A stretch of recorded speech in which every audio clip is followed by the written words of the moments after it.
You breathe, but you don't feel. You meditate, but you don't find peace. You read about awakening, but you remain asleep. And at the end of the day, when you're alone with your thoughts, a question gnaws at you. Why am I still suffering so much spiritually? I know exactly how you feel, because there's a specific kind of torture that only those who seek spirituality know. It's the suffering of knowing that peace exists, but not being able to touch it. It's like trying to hold water in your hands. The tighter you squeeze, the more it slips through your fingers. Eckhart Tolle discovered something that will change all of this. It's not a meditation technique. It's not a mantra. It's not visualization. It's 5 seconds that function like a master key to lock the door on spiritual suffering. But before I show you this key, I need to tell you why you're suffering so much, because the answer will shock you. You're not suffering despite your spiritual seeking. You're suffering because of it. Every book you read adds more weight to your shoulders. Every meditation you do creates more expectation. Every technique you learn generates more frustration when it doesn't work. It's like you're trying to clean a fogged-up mirror with dirty hands. The more you rub, the foggier it gets. And then you think, I must be doing something wrong. Other people can do it. Why can't I? The truth? You're not doing anything wrong, and you're doing exactly what you shouldn't be doing. You're trying. You know when you're trying to fall asleep and you can't, and the more you try, the more awake you get. That's exactly what happens with spiritual peace. The peace you seek isn't in the future. It's not in the next technique. It's not in the next book. It's here, now, breathing with you. But your ego has created a diabolical strategy. It convinced you that peace is something to be conquered, something to be earned, something that requires effort. And every time you try to be spiritual, you reinforce the illusion that you're not spiritual now, that you need to become something different. It's like a person who's already soaked to the bone desperately searching for water. Tolle realized this while sitting on a bench in Central Park, New York City, not during a deep meditation, not during a retreat. During a common moment, an ordinary moment, he simply stopped trying to be something else, and in that moment of non-trying, something extraordinary happened. The person who was suffering simply wasn't there anymore. Not because she went away, but because she never really existed. Have you ever noticed that when you're totally absorbed in something, reading a gripping book, watching a movie, playing with a child, suffering simply doesn't exist? It's not because you're distracted. It's because you're not trying to be anyone. You're simply being. The 5-second technique that Tolle discovered works like this. It takes you out of trying and puts you into being. But pay attention. This isn't another technique to add to your collection. This is the end of all techniques. It's the technique that kills all other techniques. It's like you're looking for your glasses while they're on your face. First second, you realize you're looking for something. Second, you realize that the one who is looking is also a search. Third second, you realize that what you're looking for is perceiving the search. Fourth second, the search stops. Fifth second, you realize there was never anything to find. But calm down. Don't try to apply this now, because if you try, you'll fail, and you'll add another frustration to your list. The cruel irony of spirituality is that it works best when you stop trying to make it work. It's like those Chinese finger traps. The more you pull, the more trapped your fingers become. The only way out is to relax. You've probably experienced this without realizing it. In that moment right before falling asleep, when you simply surrender, or in those seconds after waking up, before the mind starts working, in those moments, you're not trying to be spiritual. You simply are, and that's exactly where the peace you've been searching for resides, not in an altered state of consciousness, not in a mystical experience, but in the absolute simplicity of being here, without an agenda, without a goal, without trying to improve anything. Tolle calls this presence, but even that word can become a problem if you try to be present. It's like trying to be natural. The act of trying already destroys naturalness. You know what's craziest? You're already enlightened. Now, reading these words, breathing this air, feeling this moment. The only thing that isn't enlightened is the idea that you're not enlightened. It's like a rich person who forgot where they hid their money and is begging on the street.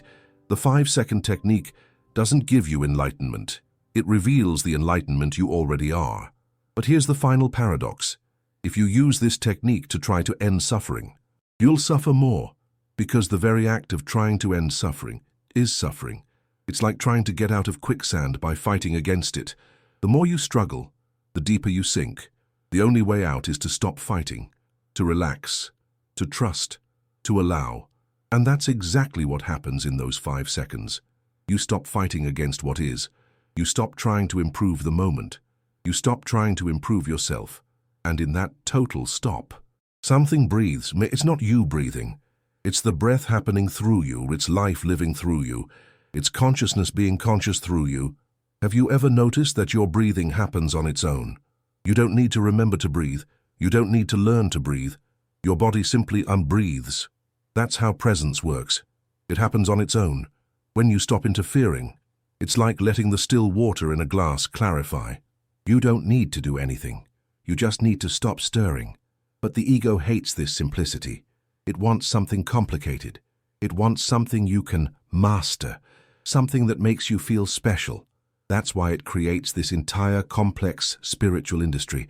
Chakras, mantras, levels of consciousness, dimensional ascension, all to keep you busy, all to keep you searching, all to keep you away from the obvious.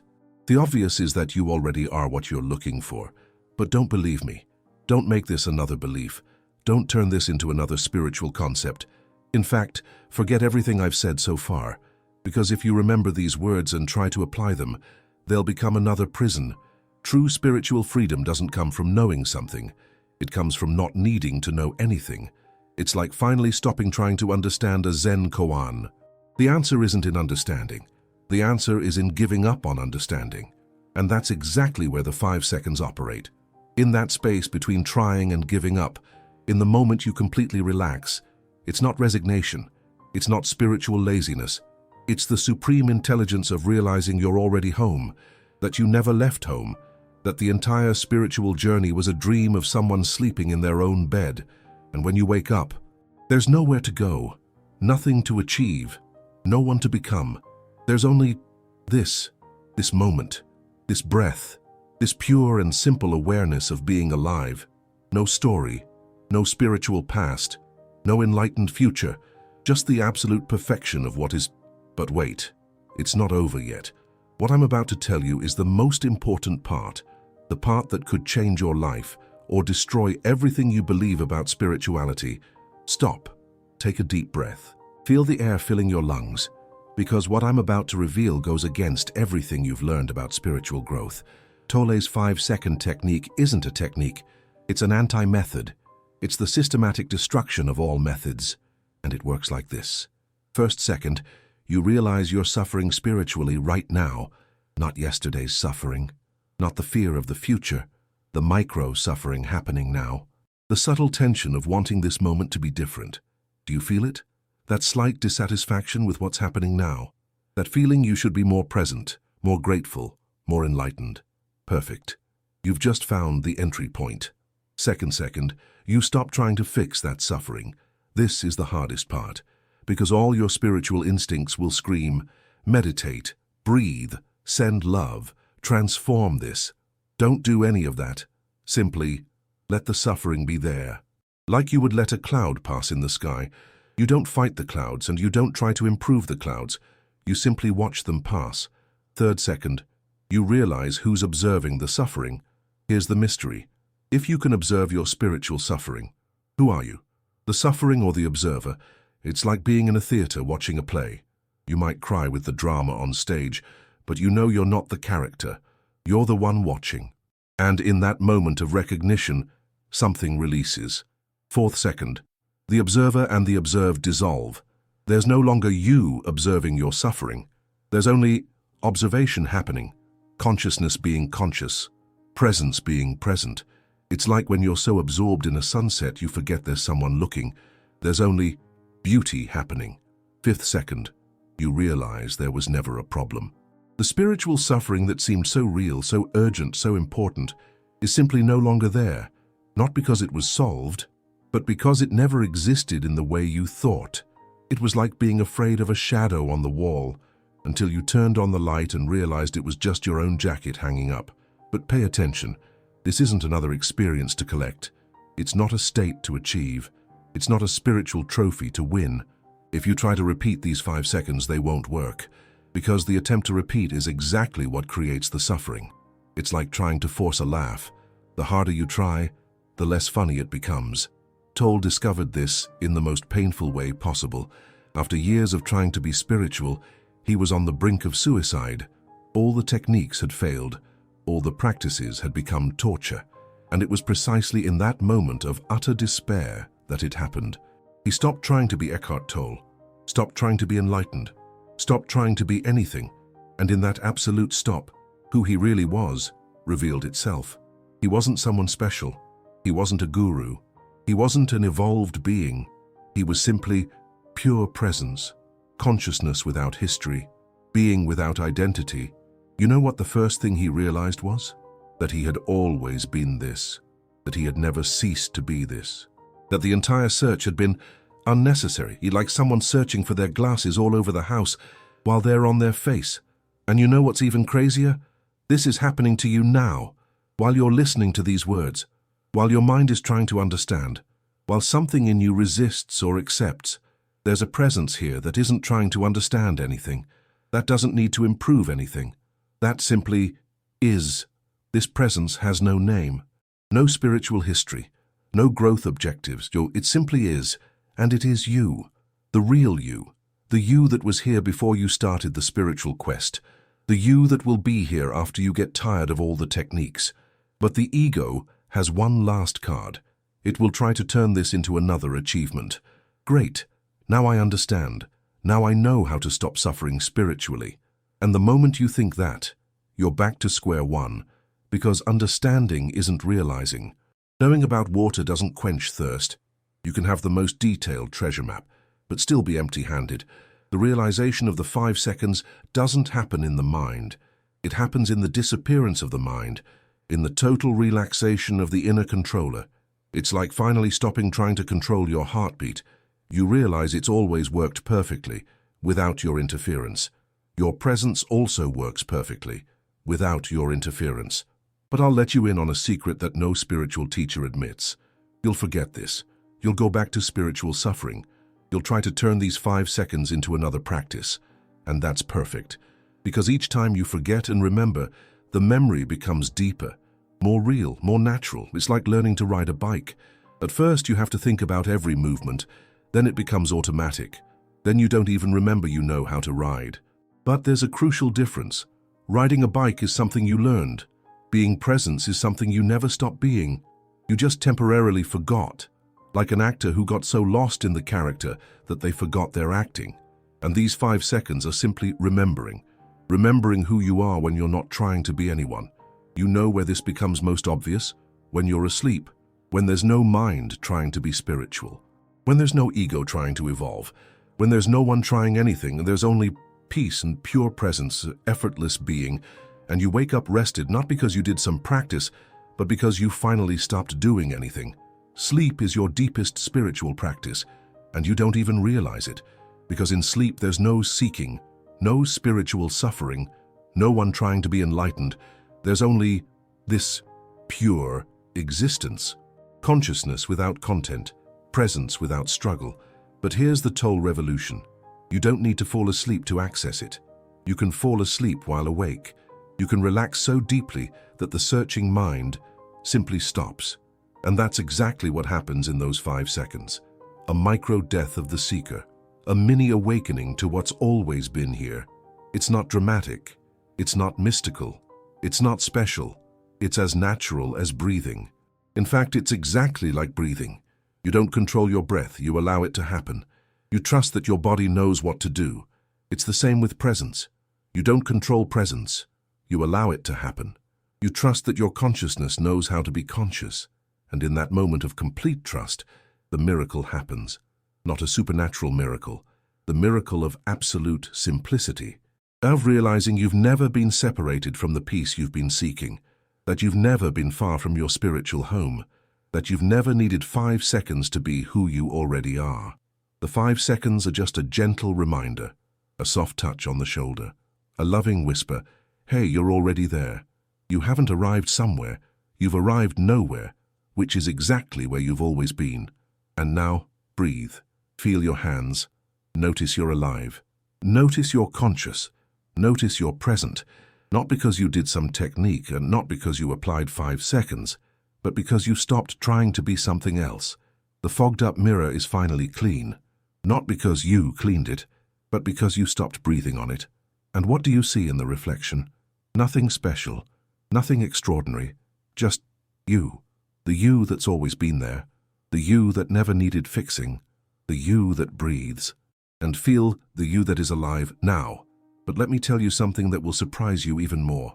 These 5 seconds aren't just for moments of spiritual crisis. They work for any kind of suffering.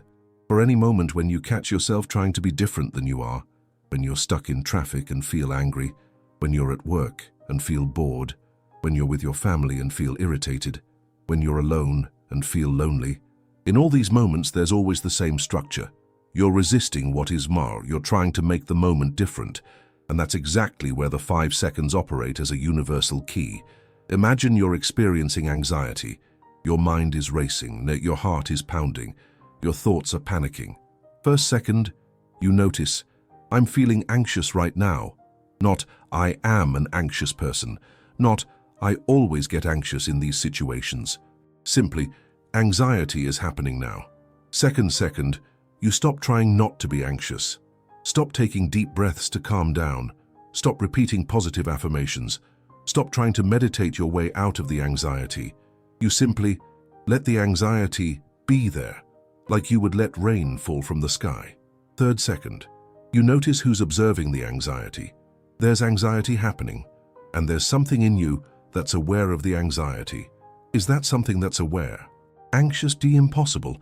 What observes cannot be what is observed. Fourth second, the separation between observer and anxiety dissolves. There's no more you versus your anxiety. There's just experience happening, energy moving, life being life. Fifth second, you realize that the anxiety was never a problem. It was just energy, movement, life pulsing through you. And now that you're not fighting it, it can flow freely. And you know what happens when you stop fighting anxiety? It transforms. Not because you transformed it, but because you stopped interfering with its natural transformation.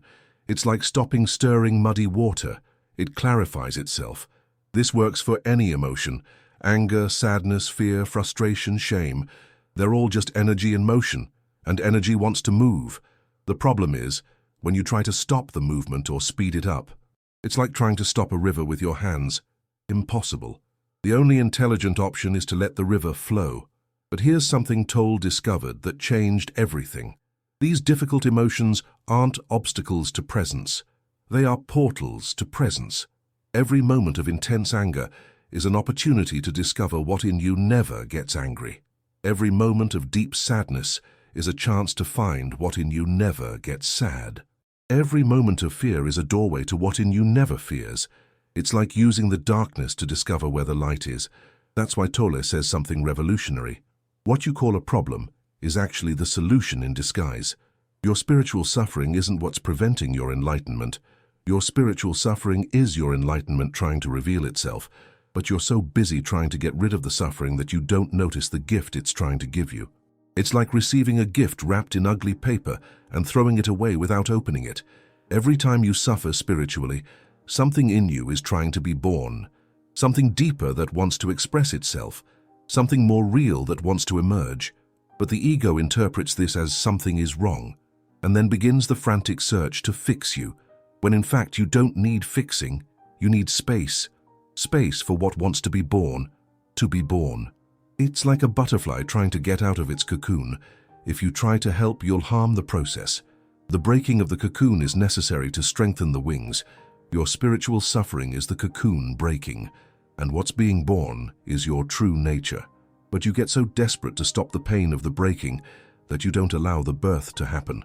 And then you get stuck in limbo, neither caterpillar nor butterfly, neither asleep nor awake, neither completely suffering nor completely free. Tolle's 5 seconds allow the birth to happen. They allow the cocoon to break naturally. And you know what the final irony is? When you finally stop trying to stop your spiritual suffering, you discover it was never really suffering. It was birth, it was transformation. It was life trying to express itself more fully through you. It's like discovering that what you thought was an earthquake was just your heart beating stronger. And now one last revelation. You don't need to wait to be suffering to use these 5 seconds. You can use them now, this moment, with whatever is happening. First second, notice what's happening now. You're hearing these words. Maybe you're sitting, and maybe you're walking, and maybe you're hungry, maybe you're tired. Whatever it is, notice. Second, stop trying to make it different. Don't try to pay more attention. Don't try to be more present. Don't try to apply what you're hearing. Just let it be. Second one, notice who's noticing. There's experience happening, and there's something aware of the experience. What is that something? Don't try to figure it out. Just notice it's there. Second two, let the observer and the observed dissolve. Don't force it. Just completely relax, like you're about to fall asleep standing up. Second three, recognize the obvious. You're here. You're alive. You're conscious. Not through any merit of your own, not through any effort of your own, simply because. And that's enough. That's always been enough. That will always be enough. You don't need anything more. You don't need to be anything more. You don't need to do anything more. You already are what you've always been searching for. You already have what you've always wanted. You're already where you've always wanted to be. Here, now, breathing, alive, conscious. No more searching. No more techniques, no more 5 seconds, just this absolute simplicity, this ordinary perfection, this effortless peace. The mirror isn't fogged up anymore, not because you cleaned it, but because you realized it was never dirty. It was just your breath creating the steam. And now that you've stopped breathing on the mirror, your true face is revealed. It's not special. It's not enlightened. It's not different. It's just real, simply real, perfectly ordinary, extraordinarily normal. And that normalcy is the greatest miracle of all. Welcome to the end of spiritual suffering. Welcome to the beginning of nothing. Welcome home. The home that was never lost. The home that never needed to be found. The home that is you, breathing. Eckhart Tolle.